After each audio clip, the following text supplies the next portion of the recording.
Corona एक virus infection है। जैसे आपने देखा होगा इन्फ्लुएंजा या खांसी जुकाम होती है, तो ये भी एक तरह का आरएनए वायरस है।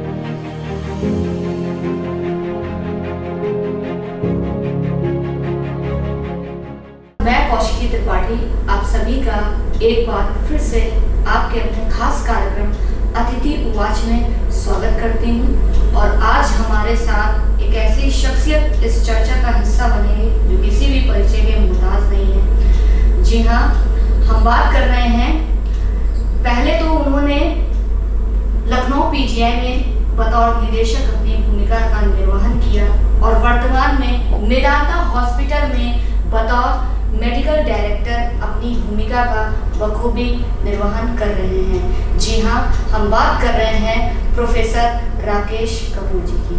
सर बहुत बहुत स्वागत है आपका। सर सबसे पहला सवाल, तो इतना लंबा सफर तय किया और अब वर्तमान में मेदांता की जिम्मेदारी आपके हाथों में, कैसा रहा ये सफर? नहीं, देखिए, मेरा प्रोफेशन एज अ डॉक्टर है। मैं यूरोलॉजिस्ट और रीनल ट्रांसप्लांट सर्जन हूँ, पर साथ साथ मैं एडमिनिस्ट्रेशन में भी रहा। तो जब मैं पीजीआई में रहा तब भी मेरा लाइफ का सिद्धांत ये था कि पीजीआई को आगे बढ़ाऊं, सेवाओं को बढ़ाऊं। और फिर जब मैं मेदांता में आया, क्योंकि ये अस्पताल शुरू हो रहा था, तो यहाँ भी मेरी कोशिश यही है कि मैं जो सुपर स्पेशलिटीज़ हैं उनको मैं आगे बढ़ाऊँ, एक एथिकल प्रैक्टिस हम लोग करें। और साथ में जो एक बहुत इम्पॉर्टेंट चीज़ है कि इलाज जो है उसका कॉस्ट और सब कुछ इस तरह से हो कि एक जनमानस में एक साधारण मनुष्य भी उसको अफोर्ड कर सके। तो मुझे बहुत खुशी है कि मैं इस ध्येय में पूरा हो रहा हूँ और मरीजों की पूरी सेवा मेदांता में हो रही है। सर थोड़ा सा कोरोना पे बात कर ली जाए। अगर एक आसान शब्दों में समझाया जाए कि कोरोना क्या है? देखिए, कोरोना एक वायरस इन्फेक्शन है। जैसे आपने देखा होगा इन्फ्लुएंजा या खांसी जुकाम होती है, तो ये भी एक तरह का आरएनए वायरस है, लेकिन इसकी सीवियरिटी और इन्फ्लुएंजा से ज़्यादा है। ये रेस्पिरेटरी ट्रैक्ट को इन्फेक्ट करता है और ये जो होता है ये ड्रॉपलेट से, अगर कोई खांसता है या कोई सरफेस पे वो जमा हो जाता है, कोई हाइजीन का ध्यान नहीं रखता है, मास्क नहीं लगाता है, तो आप इस ड्रॉपलेट से इन्फेक्ट हो सकते हैं। इसीलिए जो हमारे आईसीएमआर ने, WHO ने कुछ गाइडलाइंस बनाए हैं, हमारे प्रधानमंत्री जी भी, मुख्यमंत्री जी भी कहते हैं कि इसमें 2 गज की दूरी, मास्क, हैंड हाइजीन, भीड़ में अवॉइड करना ये बहुत आवश्यक है। तो ये और वायरसेस से इसमें बस अंतर ये है, इसमें सीवियरिटी ज़्यादा है, मॉर्टेलिटी और सिम्टम्स ज़्यादा प्रोड्यूस होते हैं, तो हमको इससे बहुत केयरफुल रहना है। सर ये जो वैक्सीन्स आ रही हैं, भारत में भी 2 वैक्सीन्स हैं, आपको क्या लगता है कितनी असरदार है? नहीं, देखिए, वायरस में ये हम सबको समझना है कि ये जो कोरोना वायरस है, इसके लिए कोई ऐसी दवा जो एंटीवायरल एजेंट्स होते हैं वो अभी तक पता नहीं चले हैं, अभी रिसर्च चल रही है। तो बॉडी में अगर हम इम्यूनिटी उसके अगेंस्ट डेवलप करें, जिसमें एंटीबॉडीज डेवलप होती हैं, तभी हम इस बीमारी से लड़ सकते हैं। तो जैसे आपने पहले देखा होगा स्मॉल पॉक्स है, पोलियो हो, इससे जो हम विजय प्राप्त कर सके, तो इसी तरह कर सके कि जो इनमें हम इम्यूनिटी इनके अगेंस्ट, एंटीबॉडीज इनके अगेंस्ट डेवलप हुई, तो वो वैक्सीनेशन से ही हुई। तो कोरोना में भी ये जो 2 तरह की वैक्सीन हमारे वहाँ अवेलेबल हैं, एक कोवैक्सीन है और एक कोविशील्ड है। जो कोविशील्ड है उसको एस्ट्राजेनिका ने डेवलप करी है, लेकिन उसका मास प्रोडक्शन सीरम इंस्टीट्यूट जो है वो हिंदुस्तान में इसका मास प्रोडक्शन कर रहा है। जो कोवैक्सीन है उसका डेवलपमेंट हिंदुस्तान में हुआ है और वो हिंदुस्तान में ही प्रोड्यूस की जा रही है। दोनों वैक्सीन्स इफेक्टिव हैं और दोनों वैक्सीन जो भी अवेलेबल हो, जहाँ पे भी प्रोवाइड करी जा रही है, हम सबको उससे अपने को इम्यूनाइज कराना चाहिए। अभी यहीं पे अगर सर विदेश का एक, अगर भारत और विदेश का एक कंपैरिजन किया जाए, तो आपको क्या लगता है कि विदेशी वैक्सीन को आप किस तरह से देखते हैं? नहीं, देखिए, अब ये जो मेडिकल में इम्पॉर्टेंट चीज़ ये होता है कि जो मेडिसिन है वो आज एविडेंस बेस्ड मेडिसिन है। उसमें हमें ये डिफ्रेंशिएशन नहीं करना चाहिए कि ये विदेश में बनाई गई, ये हिंदुस्तान में बनाई गई, तो विदेश वाली अच्छी होगी या हिंदुस्तान वाली अच्छी होगी। बेसिकली रिसर्च जो होती है वो वर्ल्ड वाइड होती है, और जहाँ पे भी इसका रिसर्च हो रहा है, जो रिजल्ट्स आ रहे हैं, हम सबको उसको मानना चाहिए।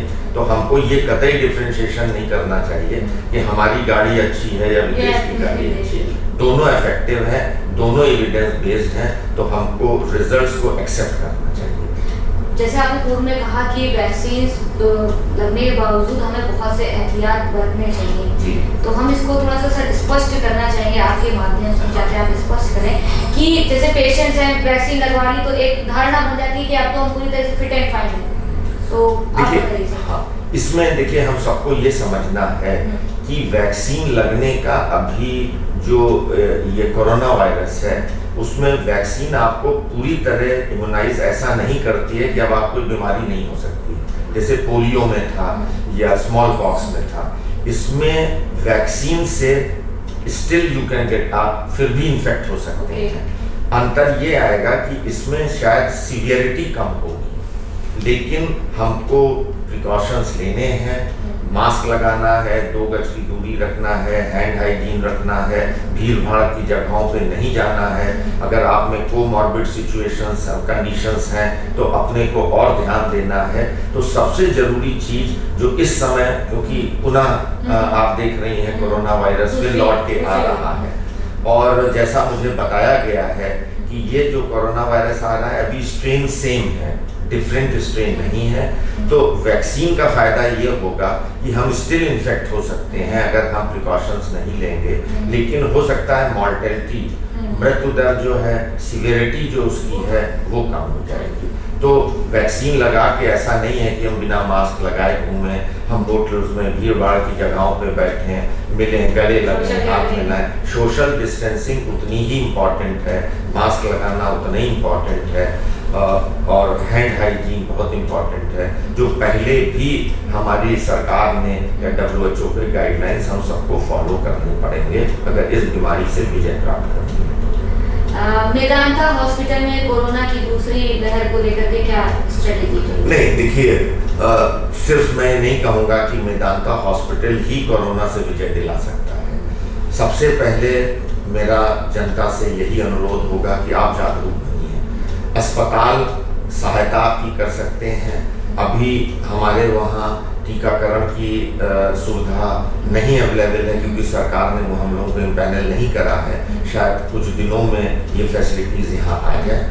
हम लोगों ने जो एक कोविड वार्ड 20 बेड का शुरू किया था, लेवल 1, 2, 3 का जो था, तो उसमें अब हम फिर से हमको उसे ओपन करना पड़ रहा है, और जैसे जैसे मरीज आएंगे हम उनको भर्ती भी करेंगे। सरकार भी आप देख रहे हैं पुनः उन्होंने अस्पतालों में बेड बढ़ाने की हिदायत दी है, और मुझे ऐसा लगता है कि बेड बढ़ाने से सरकार से कोरोना नहीं भागेगा, कोरोना भागेगा कि अगर हम सब जागरूक होंगे। और जैसा कि माननीय प्रधानमंत्री जी कहते हैं कि 2 गज की दूरी, जब तक दवा नहीं आती है तब तक हमें जब तक दवा नहीं तब तक ढिलाई नहीं, तो उसको स्ट्रिक्टली हमें पालन करना पड़ेगा। आपने वैक्सीन लगवाई? जी, मैंने सबसे पहले मैंने ही उस दिन जिस दिन वैक्सीनेशन शुरू हुआ पहली वैक्सीन लगी, और उसके बाद मैंने काम भी किए, कोई सिम्टम्स नहीं हुए। मेरे अंदर एंटीबॉडीज़ डेवलप हुए हैं, बट अभी बहुत हाई एंटीबॉडीज़ नहीं डेवलप हुए हैं। सेकेंड डोज भी 1 महीने के बाद मैंने ली थी। तो जैसे क्राइटेरिया है कि इस टाइम 4 to 8 वीक्स के बीच में हमको फर्स्ट और सेकेंड डोज लेनी चाहिए। लेकिन मैं पुनः इस चीज़ को एम्फसाइज करूँगा कि जागरूकता से हम ही कोरोना से जीत सकते हैं। सरकार आपको कोरोना से नहीं जिताएगी, सरकार सहायता सिर्फ कर सकती है, आपके ट्रीटमेंट में हेल्प कर सकती है। तो आप जागरूक बनिए। सर, ये जो एक बात हो रही थी कि एक स्ट्रेन डेवलप हुआ यूके का, सर इस पे क्या कहना है? नहीं, देखिए, ये तो बड़ा रिसर्च का एक टॉप मुद्दा है जो हमारे वायरोलॉजिस्ट हैं जब उसकी जांच करेंगे। अभी जैसा कि मैंने अभी कहा कि जो अभी मेरी जानकारी है उसमें यही कहा जा रहा है कि हमारा जो हिंदुस्तान का पुराना स्ट्रेन है अभी वही एक्टिव है, बट आने वाले समय में जब इनकी फिर से और जांचें होंगी, देखा जाएगा, तब सही मायने में पता चलेगा कि कोई नया वेरिएंट है या वही। बट फिर भी जो भी वेरिएंट आए, दुश्मन है, चाहे वो कहीं से आए, उसके प्रति हमें जागरूक रहना है, उससे लड़ना। और सर फिर अगर एक अनजान दुश्मन हो तो और मुश्किल होता है, तो सजग रहना है।